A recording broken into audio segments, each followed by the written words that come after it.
people back from action without thinking, because a lot of people, other people got this idea that food policy council was also good. It was my fault for starting it. And I was like, actually, no, we shouldn't do that. That's not something we should be doing. So holding back people from action is actually one of my main. I use my relationships to do that. Any reaction? I mean, I'll just say that, like, for me, like, in my thinking, that's just, like, so counter to my thinking, but it's fascinating to kind of think through that, like, 10 years ago as a 29-year-old kid thinking about, like, all I'm going to do is just do action. And you were exactly right. That's exactly where sort of my thinking was, like, I can take this, I can grab something because I have the potential power and I have the relationships to get access to something. And for me to kind of have had the wisdom to say, hey, maybe instead of just doing something because I can do it, maybe stop and look around and try to and see what the actual true needs were before acting would have required a lot more wisdom than I had. Maybe that's a critique of just not just sort of my place of privilege, but maybe our whole education system in terms of kind of pushing us to do that. And that's an interesting thing.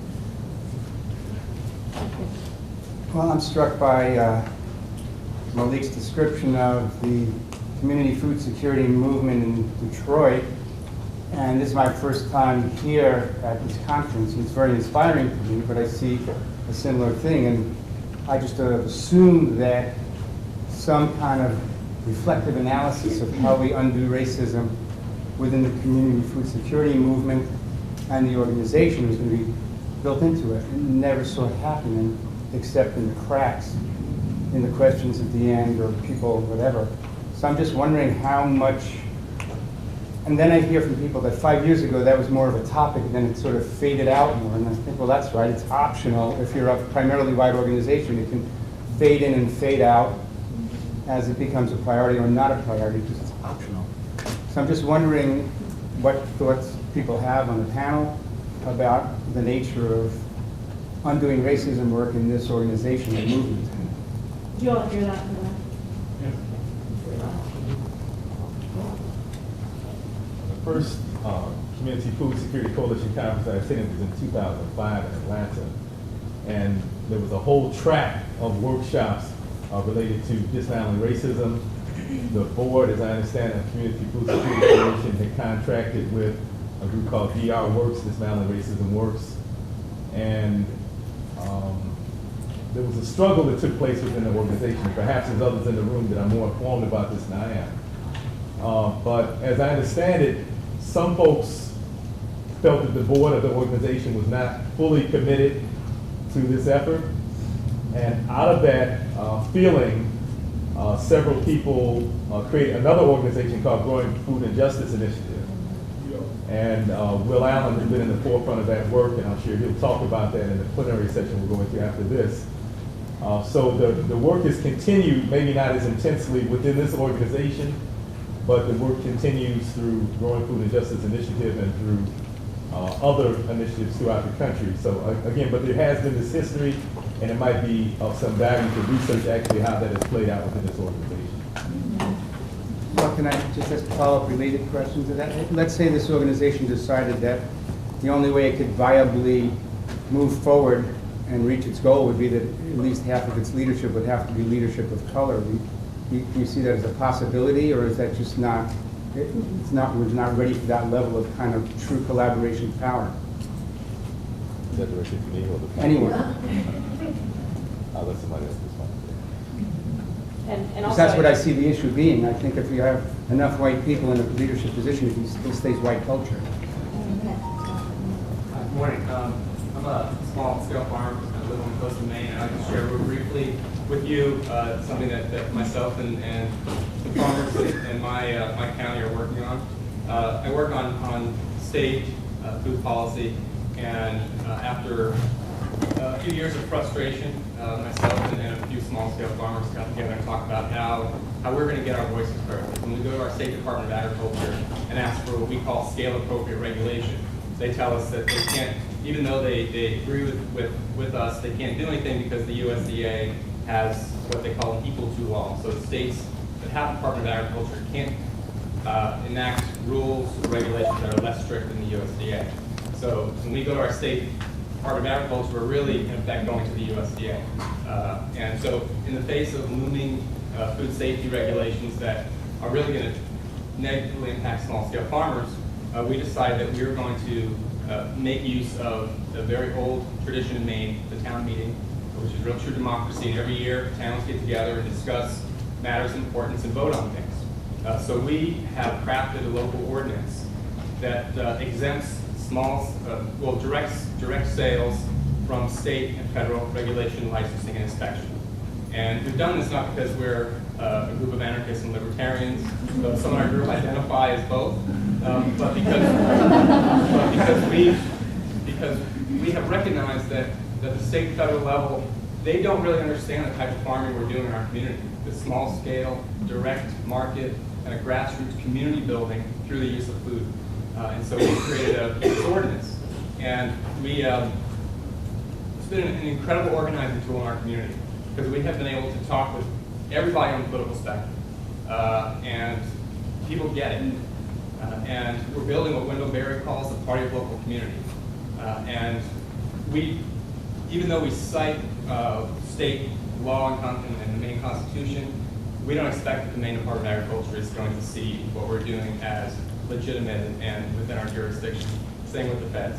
But we're doing it anyway because this is what people on the ground want and need, and that's why the response has just been so overwhelming. I got an email yesterday that the Chamber of Commerce has unanimously voted to support the ordinance. So we've got almost everybody across the political spectrum cutting through this divisive politics that we get every day from the media and our politicians, and it's really powerful. And over the next month or two, we're going to circulate this ordinance through ComFood listserv and other listservs, and I encourage you all to take it, alter it, amend it, whatever you need to do, and consider introducing it in your community so together we can build lots of parties in the local community. They circulate it through MeFood as well. Well, yeah, we'll get it out. Be on the lookout. Yes. My question is with urban agriculture in cities that have had low-income pockets but are now gentrifying, and gentrifying rather quickly. I'm in Asheville, North Carolina, and the land values in Asheville are just staggering. And how you spread urban agriculture and food sovereignty within a city where the land prices are just, they continue, even in our economy, to go up and up. It's an interesting struggle, and I don't know if any of you can speak to any of those things, how to get access to land to grow more and more food within the city. Can you repeat the question? Yeah, I'm talking about access to land in within the city where the land prices are actually increasing. Maybe if you have any thoughts about the benefits of engaging in building local power as a way to accomplish these kinds of goals, whether it's acquiring access to land, whether it's land tenure, whether it's policy changes, but using the local power as a way, as a platform for accomplishing some of these more economic or political goals. Right. Go ahead. This actually will speak to both what you just said and I think what your question is too, but there's been a kind of interesting development in Pennsylvania the last couple of weeks, and you may have read this on the email channels, but the raw milk issue has come up. And the folks in the Pennsylvania Alliance for Sustainable Agriculture and other allies, consumers, argue that you need different rules for community-based exchange than you need for commodity exchange. The argument was pasteurization is to protect the milk industry. It's not about health. And if you don't know the farmer, if you don't know what that milk has done on its way from the farm to your door, you need it pasteurized.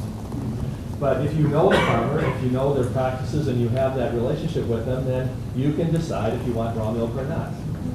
And the Regulatory Commission in Pennsylvania actually rebuked the staff and said, go back and listen to farmers who raise this point and consider their positions and come back to us with a recommendation that takes their needs into account. And basically said, we think it might be interesting. They haven't passed these laws yet.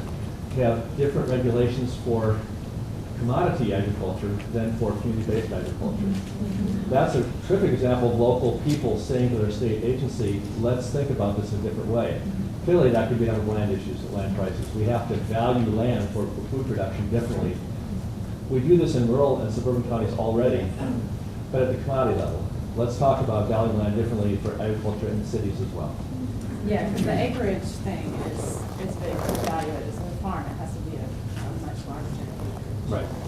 Just a follow-up on that. The spectrum of what's needed in a new food system thinking, I think is important. That urban agriculture fits into the spectrum of how we feed ourselves and needs to be recognized and empowered to have that place. And it's not currently, I mean, I think that example is a perfect thought, but the entire USDA and the thinking of how our food system is created needs to embrace the thought that one size does not fit all. And I think that's the overall thinking that is not currently happening right now. And that what urban agriculture can do, just through sort of upswelling, is provide that very tangible thought that maybe urban agriculture is the best fit for this spectrum of feeding our people and providing education. And then there's other spectrums too, sort of in the same way that we zone for certain land uses, for industry, et cetera. We have that same thought in creating a spectrum of opportunities in our food system. So Malik wanted to address that, and I'm going to go back there. Yeah, just very briefly, in Detroit, maybe it's a unique situation because we have 103,000 vacant lots. And although gentrification is taking place, it's in certain areas of the city, but there's still vast areas of the city where land is available. Our farm is in a city park, so we had to really push the imagination of city planners as to how publicly owned land could be used. And so we have a 10-year license agreement to use this land that we have a farm in the city park. But also, there's an interesting parallel development happening in Detroit. There's the grassroots urban agriculture movement, but you also have a guy named John Hance, who's a very wealthy guy who made his money in the financial markets, who has $30 million he wants to put towards creating the world's largest urban farm. And so he is trying to acquire large tracts of land in the city of Detroit. And so there's a big struggle taking place now. And luckily, the grassroots movement is sophisticated enough that we have people in the city government, in the planning department. Some of the people who are writing the zoning codes, in fact, are members of our organization. And so we're attempting to kind of block that. But then he's trying to now go over our heads and get state legislation that would override the ability of the city to create local ordinances that would regulate farming within the city. Great. But back here, and then there, do you still have a question? Me? Yeah. Actually, I was going to make a comment. Okay, so on how she can accomplish that. Okay, let's go back there. Thank you. Well, I want to pick up on what Malik just said, because I think that the discussion here, thankfully, is revolving around colonization, decolonization, and now recolonization. And we started off talking about supremacy and white supremacy, which of course has always been the linchpin of colonization around the world. And what we have to realize is that it hasn't disappeared at all. Just as white supremacy has not disappeared, neither has colonization disappeared. All of our food systems have been colonized. Our economies have been colonized. Our minds have been colonized. And so how do we get out? And I think that what we're looking for are the pathways out of colonization. We're trying to decolonize ourselves as people. And clearly, the leadership for that has to come from the people who are most oppressed within that system. So that's why we're here. That's why we're trying to establish these relationships and build that leadership. Now, the thing we have to remember about colonization is poor areas, poor people never get colonized. Rich areas, rich people always get colonized. We've been fooled in a lot of our communities into thinking that we're poor. We're not poor. We are colonized, and the wealth of our cultures, the wealth of our economies, the wealth of our people is extracted. Yes. And you can see that on TV, and you can see that with our food dollar. Our food dollar gets whisked right out of the communities, and of course, when the communities are economically underprivileged, they're poor. Of course they're not poor. They're quite rich. Otherwise, they wouldn't be taking the money out from the food dollar. So as we decolonize, as we establish our relationships in order to decolonize our food systems and keep that food dollar in the community to become an engine of local economic growth, right? We have to remember that as we rebuild, what are we rebuilding?